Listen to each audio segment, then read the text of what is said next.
Welcome back, Riker. I want to talk with you about Genesis chapter 10. So if you remember, we talked about Genesis chapters 6 through 9. That was the story of the flood.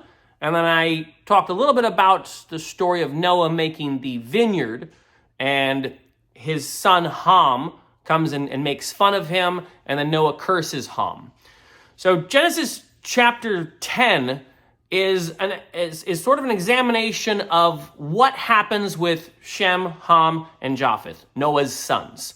So Noah's sons were with Noah on the ark, and they survived through the flood along with all the animals and along with their wives and Noah's wife. And now they're trying to create a new world. They're basically starting over again. And we find out that, the sons of Japheth and the sons of Ham end up, forming these big cities, these large empires. And it seems like Shem's children were also involved in these empires, but they may not have had as much of an involvement as the children of Japheth and Ham, or Japheth and Ham.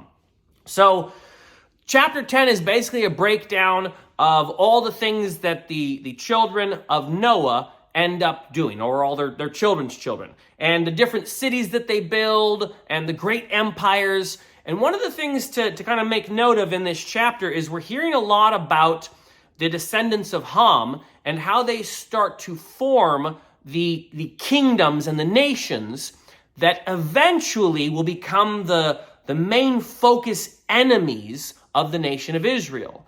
So it's one of the things where when you're reading the Bible, sometimes you'll go back to an older chapter to try and make sense of something you've just read. So if you're reading through the book of Exodus, you could come back here to chapter 10 and go, oh, that's where the Canaanites came from. Oh, that's where the Philistines came from.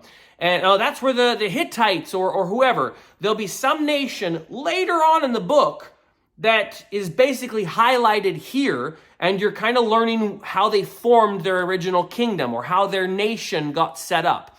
So some of these early chapters in Genesis are setting up the world building and setting up the structure of who the enemies are going to be. And later on in the book, or later on in the Bible, we're going to come to different chapters, different books, where it's going to talk about the people who are highlighted in this chapter.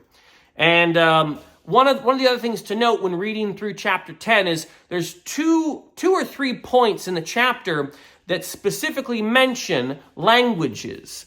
And in chapter 11, the story of the Tower of Babel, we're going to find out that all the languages get changed. So in chapter 10, we're learning about characters who, at one point, they're all speaking the same language, and then their languages get broken up. So we have some frame of reference in this chapter to which people were involved with the Tower of Babel. That might be confusing, but hopefully it gets made a little more simple when we learn about the chapter 11 in the Tower of Babel. So that'll be the story next time. May God be with you.